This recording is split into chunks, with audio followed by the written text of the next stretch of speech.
Hello, everybody online joining this poster session and anyone at the Natural History Museum watching on the projector.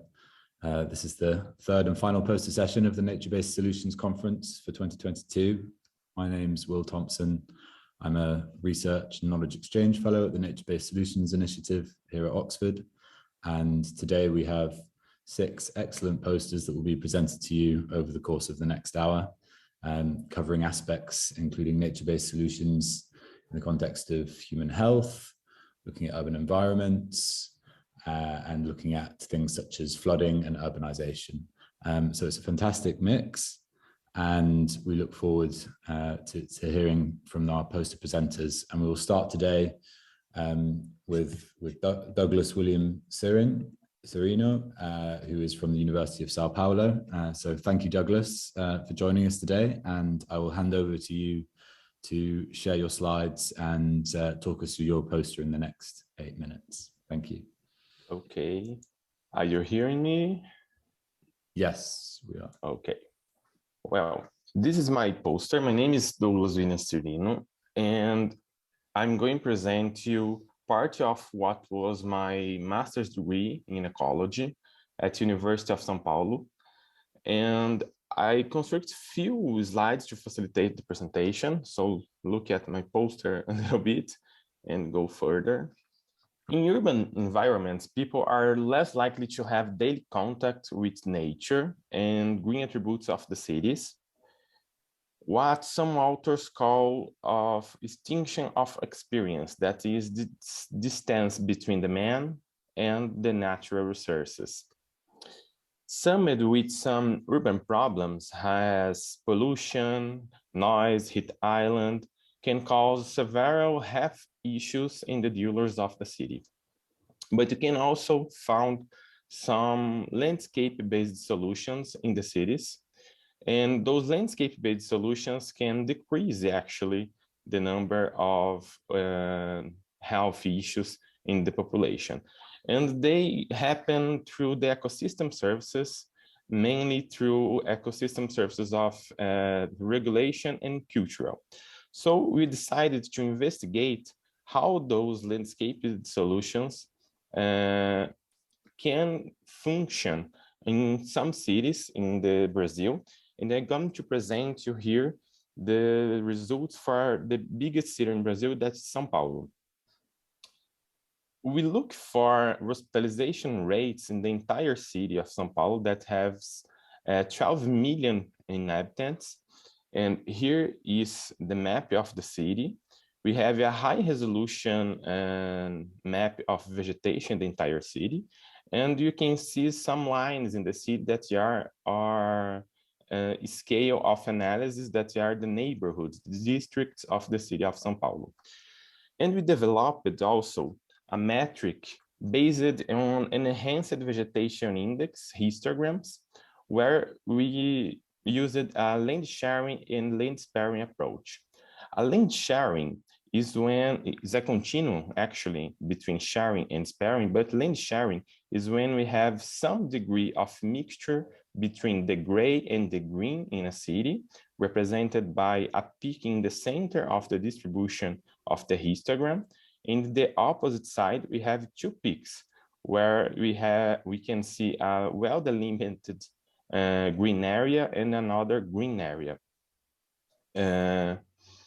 We also can talk about sharing sparing in terms of evenness and unevenness, depending on where the peaks are located. So we can have a peak in the left representing that the mostly of the landscape, your neighborhood, is green, or the opposite, the mostly is gray. And all that is known to affect human health, but not in the sharing sparing approach was investigated yet. We construct some generalized linear models controlled by socioeconomic variables to investigate the relationship between the landscape and those hospitalization rates that we found in the neighborhoods of São Paulo city. And we found that much more important than amount of green is how it is distributed. SVI here is the Sharing Vegetation Index that we developed, and it has a much more power to decrease the hospitalization than just the amount of green. In order that each 10% of increment of land sharing levels, we observed a decrease of 8% in hospitalizations by cardiovascular causes in the São Paulo city. The main implications for that is that decision makers searching for landscape, for nature-based solutions should look at landscape-based solutions, because neighborhoods like that shares, especially the green and the households, have much less chance to have high rates of hospitalizations. And we also observed that keeping some dense patches of green in the middle of the city also decreases the hospitalization rates. Is that I have to bring to you today? I'm not able to state your questions, but if you have any questions, you can send me via email. And thanks so much. Thank you very much, Douglas. That was really interesting, and it's great to hear about this different perspective, the health perspective in relation to NBS in urban areas. So now I'd like to hand over to Caroline, who will be presenting on a European project run by Earthwatch, and we look forward to hearing about your poster. Thanks, Caroline. Thank you.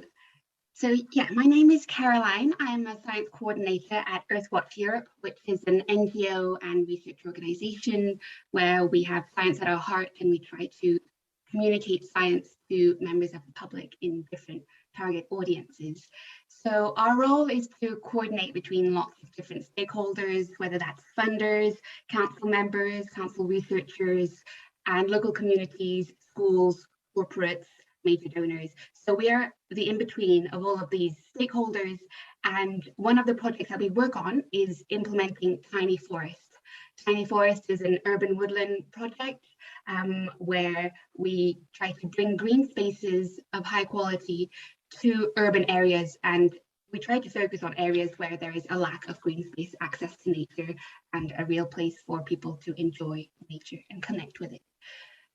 So after we've implemented the Tiny Forest, the last stage that I'll talk about is collecting data and producing research on urban woodlands and urban biodiversity, so that we can understand the role of small pockets of nature a bit more.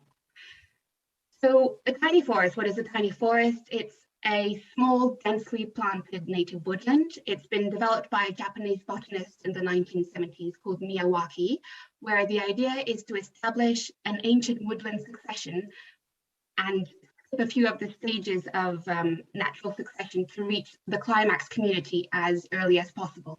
So within 20 years, we reach a climax community because the forest has been planted with lots of different complementary species in mind, rather than waiting for one community to establish, followed by another, followed by a third to reach the climax. So in the picture in the top left, you can see our forest in Whitney, which was planted 2 years ago. It was the first one that we planted in the UK. So it's now 2 years old in Oxfordshire, and it covers an area of 200 meters squared, the size of a tennis court. So it's really ideal for urban places where land is at a premium. And so far we've planted just under 150 in the UK and a bit more across Europe.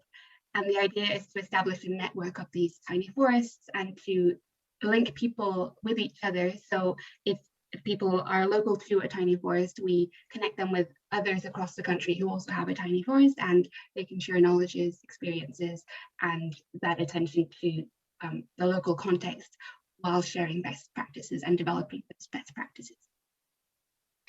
The community is instrumental to all of our research. We couldn't do it without them. There's a lot of our time and attention focused on co-creating a forest with them, making sure that they are happy, that they are involved in every stage, that they feel ownership of it, that it feels like their forest. Children come in and have their tree and then they come back a few months later and see whether the tree is taller than them yet or not yet. So it's a bit of a race for height, and that's one of the ways in which we see engagement with the communities.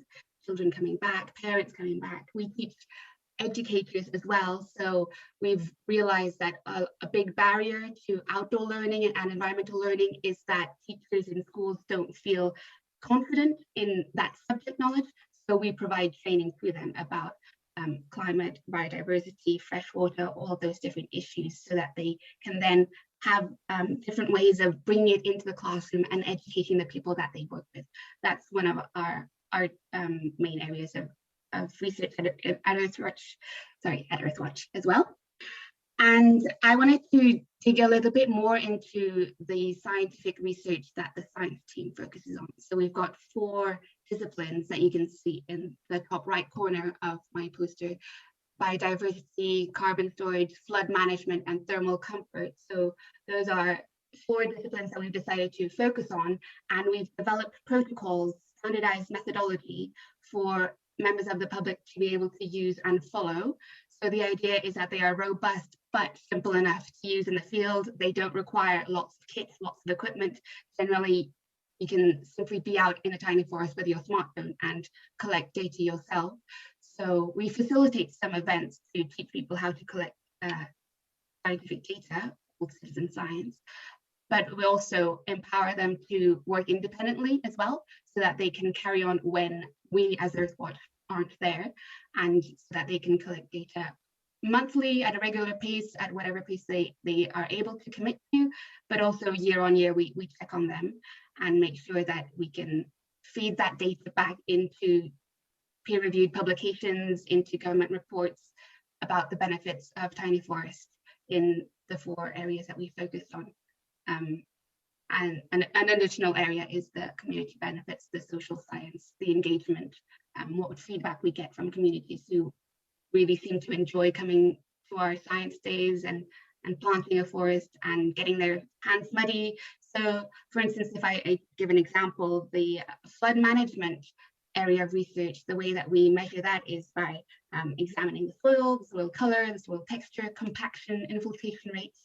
And this is very successful with schools. They bring their children to and get covered in mud from head to toe, have a great day, and they learn about flood risks in their area. If there is a flood risk, they learn about earthworms in the ground and the communities that form a forest ecosystem, and teachers embed that in their learning, and the children have a great day and come back after school for their playtime.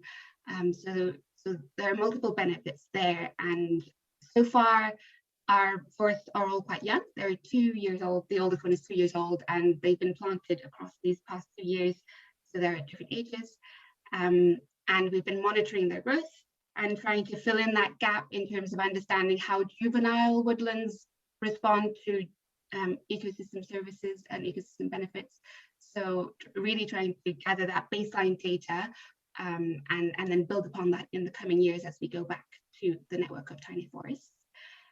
And so far, with 17 tiny forests that we've visited and monitored over at least 1 year of growing, we've been able to calculate interesting findings with just the data that citizen scientists have collected. So just the data that children have picked up, that schools have collected, or that elderly residents have sent to us through the online platform that we've developed specifically for that purpose. And the idea is that through the science that they do, we empower people to connect with nature, to connect with each other, to know their neighbors, spend time with them, and to have a good quality green space inside the busy urban areas where these forests are located.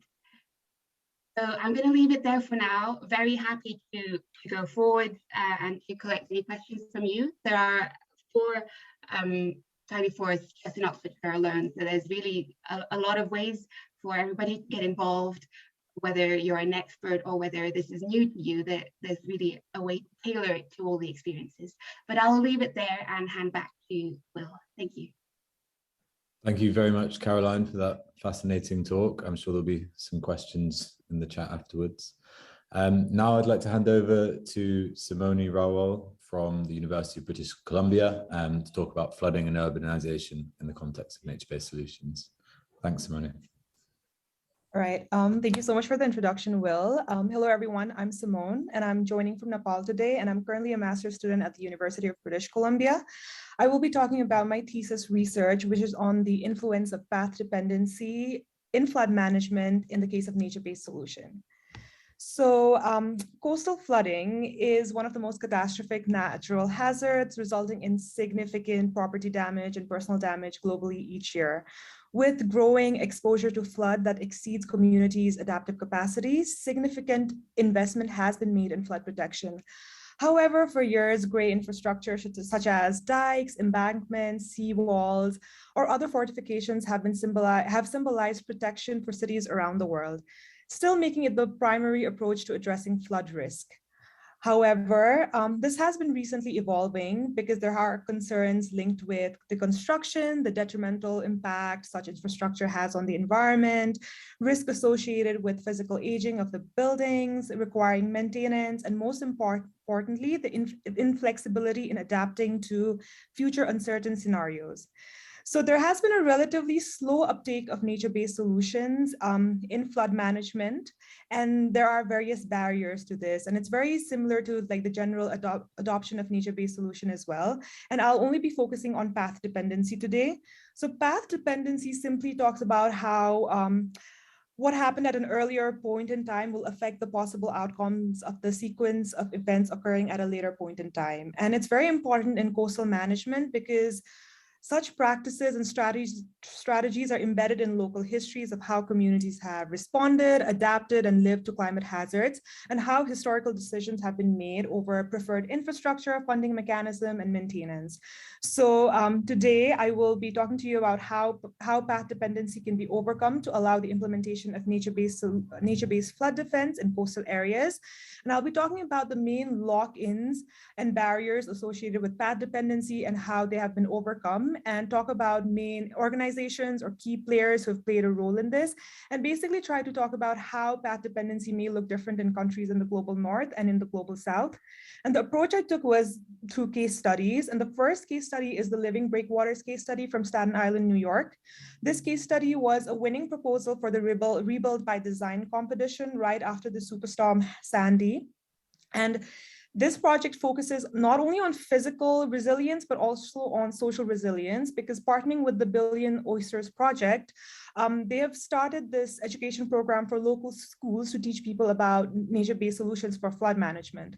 The second case study that I'm looking at is the White Green Dike from the Ems-Dollard region in the Netherlands. And what is so interesting about this case study is that instead of constructing a concrete dike, the team has opted for a gentle slope green dike using clay. And the clay that they're using comes from the sediment from the estuary. So with this project, they're trying to solve a lot of different problems in the area. And lastly, I'm looking at mangrove plantation programs in Bangladesh. And this is very important because afforestation efforts in Bangladesh have been going on since the 1960s. And it's really important to see how things have changed throughout the years as they are incorporating more unique ways to promote such programs. So for these studies, I analyzed available documents and I also conducted expert interviews. And from these interviews, I was able to develop this framework that shows lock-ins that cause path dependency and how these lock-ins have been overcome for specific case studies. So these are color-coded. So yellow is for the New York case study. And I'm not generalizing, but just for like ease, I'm just gonna say New York case study, Bangladesh case study, and the Dutch case study.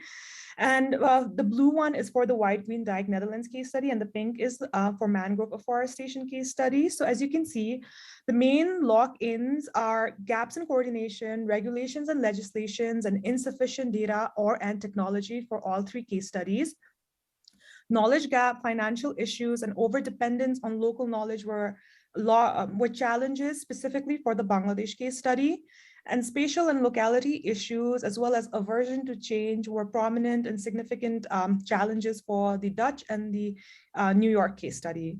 So moving along the diagram, for breaking path dependency, reframing the problem and the language, as in paying close attention to the words and terms being used, trigger events such as past flooding events, inclusion of different knowledges and values that included community engagement and collaboration, institutional support such as leadership and funding, and global influence played an important role for all of the case studies in overcoming these lock-ins or barriers.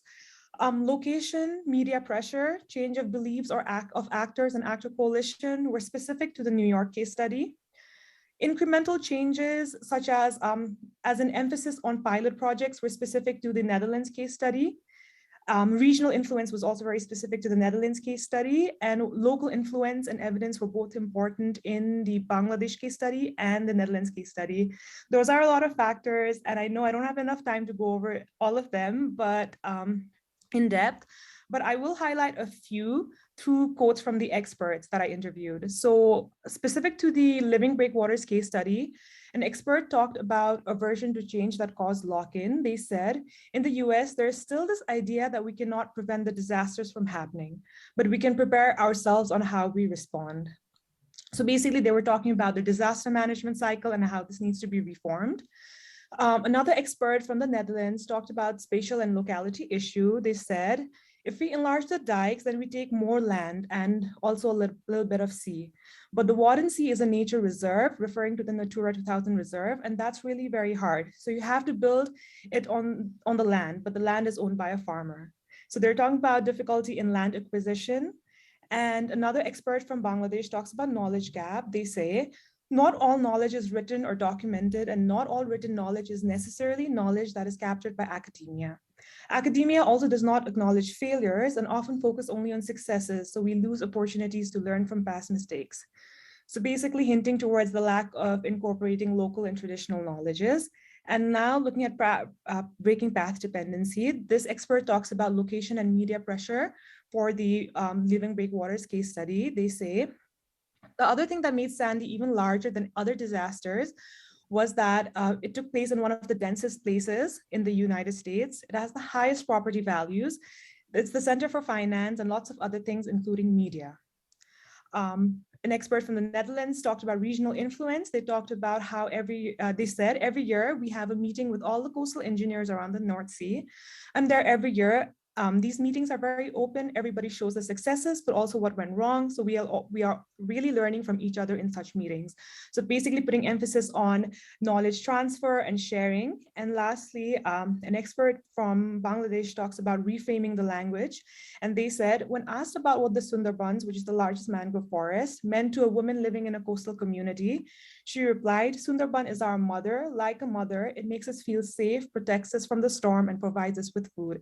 Just so showing how different local communities perceive nature, what we term as nature-based solutions. So that's all for me today, and I'm open to questions. If there are any factors that anyone wants me to talk a little more about, we can talk about it later. Thank you.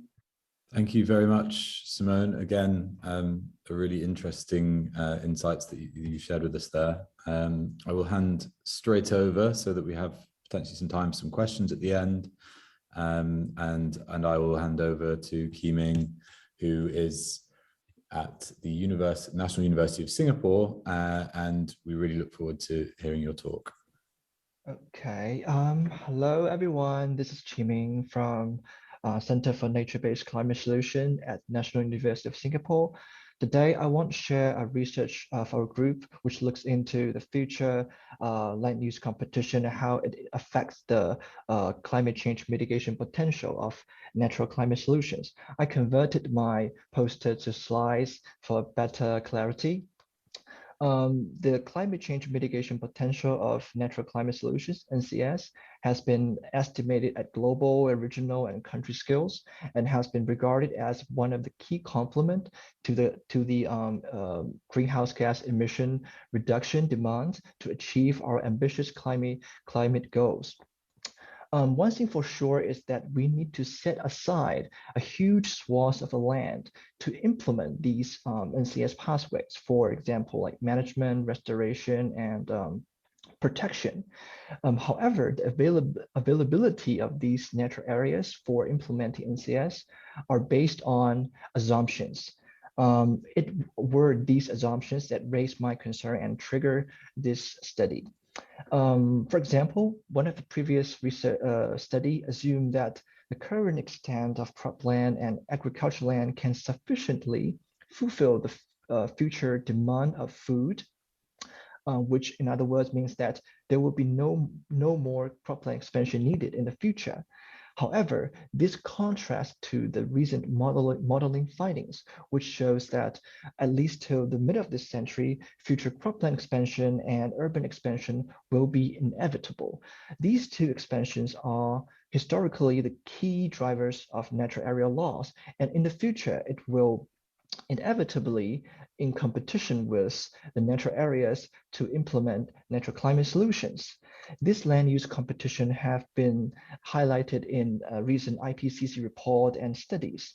That's why in this study, we want to look into how much expected natural climate solutions mitigation potential will be constrained or will be affected by the land use competition in the future. Specifically, we identified and mapped areas that can be used for implementing 9 key natural climate solutions. And we also obtained future land use maps under the projection system scenarios of shared socioeconomic pathways, SSPs. And we mapped the future expansion of cropland and urban areas, and identified areas that overlapping areas between the expansion and the natural areas for implementing NCS, and then estimate how much expected climate change mitigation potential of NCS will be lost or will be constrained due to the future cropland and urban expansion. Our result shows that previous research, previous estimations and assumptions actually underestimate of the risk of future land use change. If we compare the land use change, if we compare the modeled expected loss of expected natural climate solutions mitigation potential between the blue bars here, which is the SSP based cropland and urban expansion induced loss of expected NCS mitigation potential compared with the no cropland expansion assumption. And also, if we compare across different SSP scenarios, we will find that even under the most sustainable SSP scenario, SSP1, we still expect a huge amount of loss in the expected climate change mitigation potential of NCS, which is about 1 gigaton carbon dioxide per year. This amount of lost mitigation potential approximately equals to the emission reduction demand of the NDC of the United States. We found that cropland expansion is the key and dominant driver of the loss of NCS potential. And if we compare the potential loss in the first and second half of this century, we find that due to the continuous growth of global population under SSP scenario, which is the least sustainable development pathways, there will be a huge amount of loss in the expected climate change mitigation potential of NCS, while for SSP1 and 2 scenarios, which are relatively more sustainable, the potential loss will be reduced largely in the second half of the century. And in this plot, we show that forest-based NCS are most vulnerable to the future land use change and land use competitions. We also analyzed how the loss of expected climate change mitigation potential of NCS will reduce its contribution to the emission reduction demand of the 2-degree climate change goal. We find that this impact, the reduced contribution, is most severe in this 10 years, in this decade, 2020 to 2030. And this impact will gradually level off as time goes, which suggests that near-term and proactive actions and effort are not only important to implement NCS pathway, but also to secure the permanence and the longevity of its climate change mitigation potentials. At last, we mapped the spatial pattern of the NCS climate change mitigation potential laws, which here we showcase by the land use change under SSP2 scenario. And we find that in the next 30 years, tropical area, if you look at these latitudinal transect, tropical and subtropical area will be the hotspot of future loss of NCS climate change mitigation potential, and 51 countries therein will have the alarmingly high loss in their expected climate change mitigation potential, which is over 75% loss. But this is not only prevailing phenomenon in the regional scale, but also a global scale. At a global scale, about 47% of the country are expected to lose about at least 25% of their expected NCS climate change mitigation potential. To sum, we highlight there will be a huge amount of loss in the expected NCS mitigation potential due to future land use competition, and proactive action should be taken in tropical and subtropical areas and in this decade to ensure the longevity and provision of NCS climate change mitigation potential. That's all. Thank you. Please, if you want, you can follow us, follow our center as well as our leader, Lin Ping Call. And by scanning this QR code, you can find the link to this paper and contact information to me and to our group. Thank you. Thank you very much for taking that to the global scale to give a contrast to the previous talks. That was really interesting. And now I would like to again hand straight over to Lennart Vogelsang from the University of Graz, and they'll be talking about the advancing well-being, particularly looking at in the relation to intense rainfall and the difference between grey and Nbs infrastructure. I'll hand over to you, Lennart. Yes, thank you, Will. Well, thanks for the introduction. I'm delighted to present to you today one of my research projects that I'm conducting together with colleagues from Graz University in Austria and Wageningen University, Netherlands. And it's about assessing the cost effectiveness of nature-based solutions under climate change uncertainty and learning. And we've seen that in recent decades, there has occurred a change in the severity and frequency of extreme precipitation events, where especially riverine floods and meteorological droughts are expected to further increase in both frequency and severity due to climate change. And as global climate, like global warming, like climate change is expected to continue unabated, it has become more and more important to invest in effective adaptation measures that address multiple extreme events such as floods and droughts. One major issue when it comes to investing in the right type of adaptation measure is, however, that when it comes to the scale, the timing, and the location of these adaptation measures, this is important to identify because we still don't know much about the exact pace and extent of climate change. So as a direct response to this issue, there has been an increase in the implementation of green adaptation measures such as nature-based solutions. But a major issue when it comes to the implementation is that there's only a small number of studies that look at the cost effectiveness of nature-based solutions, especially when it comes to a direct comparison to gray alternatives. And this has been identified as a major research gap for the evaluation and the successful implementation of nature-based solutions.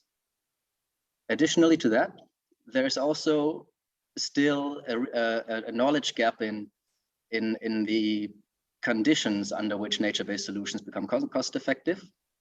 For example, the maturing time of nature-based solutions. So from the implementation to providing, for example, a flood protection or like flood mitigation, but also the amount of information on floods and droughts that is available to a decision maker, which is basically the ability of an adaptation measure to address multiple types of weather extreme related risks, but also the value of land on which nature-based solutions in particular are being implemented. So we developed a real options model. I will not go into detail here, but I will just present you the key information that's important to understand the study. So we implement this real options analysis model with an integrated Bayesian updating process to allow for future learning about climate change uncertainty during the investment decision-making process. And it has been shown in the past that being able to delay investment or to invest partially now and then retain the option to invest further into the future basically means keeping the option open to expand the project in the future if necessary, may turn out to be valuable if the decision maker is initially uncertain about future climate change, but he or she expects to that this uncertainty is decreasing over time. And a flexible approach to decision making therefore allows for adjusting decisions when new information on uncertainty and uncertain key parameters becomes available. So in our model, we assume that there are two possible climate change scenarios, a low damage cost and high damage cost scenario. They correspond to the, let's say, best case and worst case scenarios established by the IPCC and downscaled to our case study area. And we apply a Bayesian learning model to derive probabilities for these two scenarios. It basically is that the decision maker holds an initial belief to be in the high damage cost scenario, and she makes two observations in each period. So whether there is a flood or not, and whether there is a drought or not in the current period. And over time, the decision maker observes the number of floods and droughts to update her beliefs about whether the high damage cost or the low damage cost scenario applies. And we construct a quadrinomial lattice that you can see here in the poster, in figure 1, along which the beliefs about the climate change or the climate regime evolve. And each node of this tree represents a potential climate change belief, which means that it's basically an expected number of extreme precipitation events for different possible climate futures. And the color of the tree indicates the number of riverine flood years, indicated by I, and meteorological droughts indicated by J. And the node, the alpha IJT, is basically just the conditional probability that the high damage cost scenario applies. So it's basically just the belief of being in a high damage cost scenario by observing these weather extreme over time. And the goal, the ultimate goal of this model is to, or like of this approach is to minimize the expected present value of all future costs, which is equal to the minimum value of the possible adaptation options at each unit, at each node of the decision tree. And we calibrate our decision model with data from the Oldambt-Eemskanaal-Dollardboezem water system, located in the Dutch province of Groningen. It's actually one of the research, like the case study areas of Simone.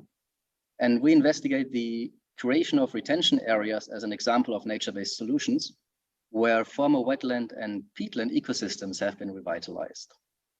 And the local water authorities, they have realized that solely investing in gray measures, such as dikes and increased pumping capacity in this case, will not provide sufficient protection against the expected low frequency, high impact flood and drought events in the area.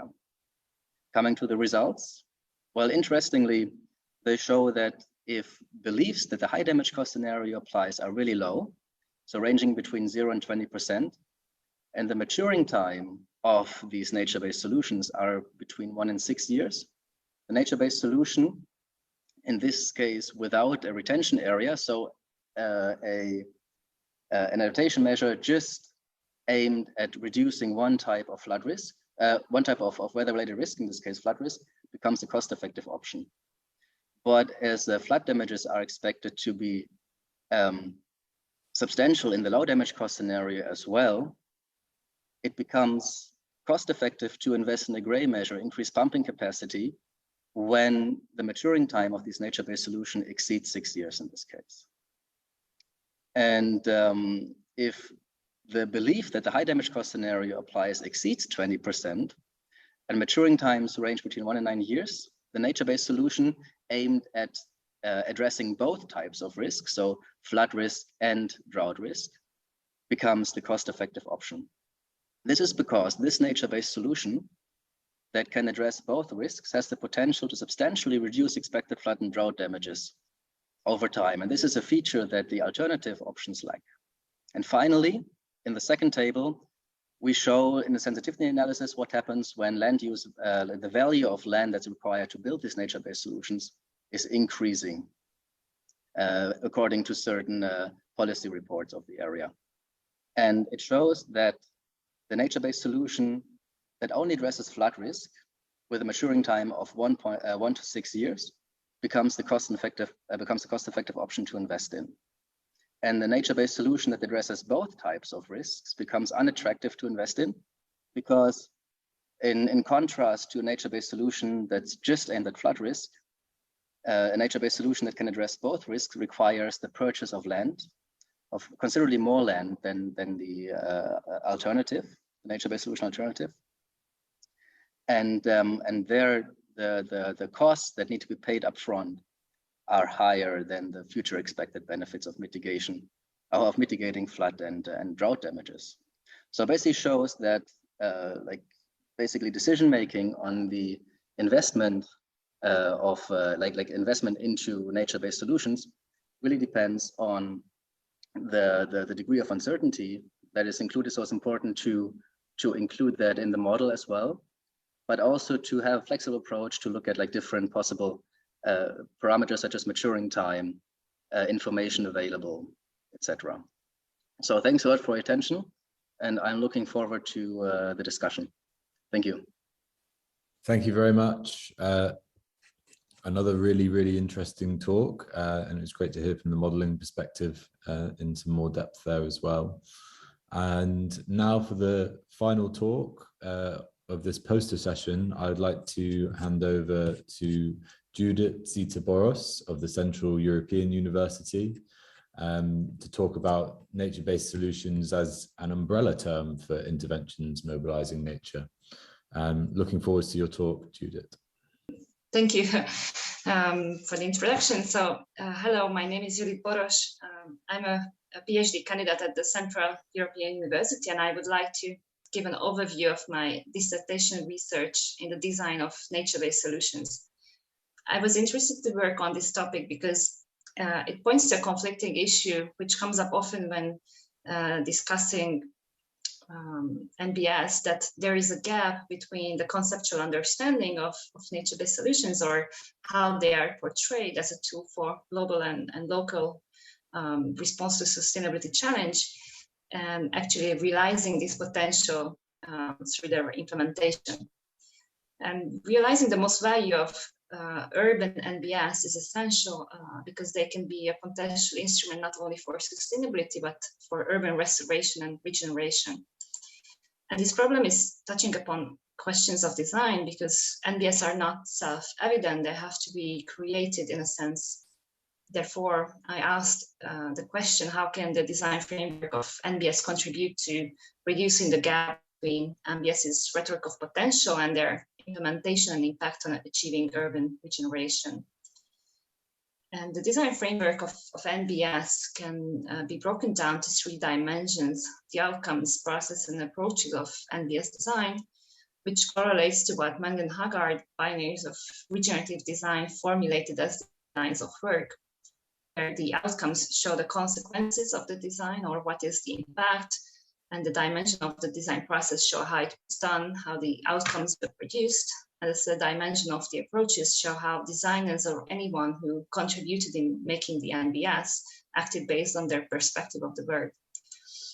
In terms of methodology, this was a multiple site, multiple case-based research done in Győr, Hungary, Milan, Italy, and Melbourne, Australia. In each city, I had 3 NBS cases, and I wasn't considering the larger metropolitan size of these cities. Instead, I was focusing on the inner core, where I chose NBS in mixed-use environments, also to create a mix of cases with diverse contexts and settings, because I wanted to expose the plurality of the design frameworks.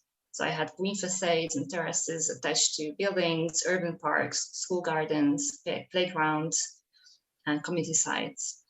The main part of the research was this field research, where I gathered primary data through semi-structured interviews and from place-responsive methods such as observation.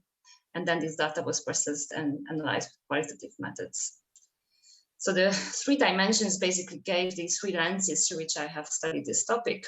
And NBS are place-based and situated, I use placemaking literature for contextualizing the NBS outcomes that can show how valuable, usable, or healthy a place could be for humans and also for non-human species.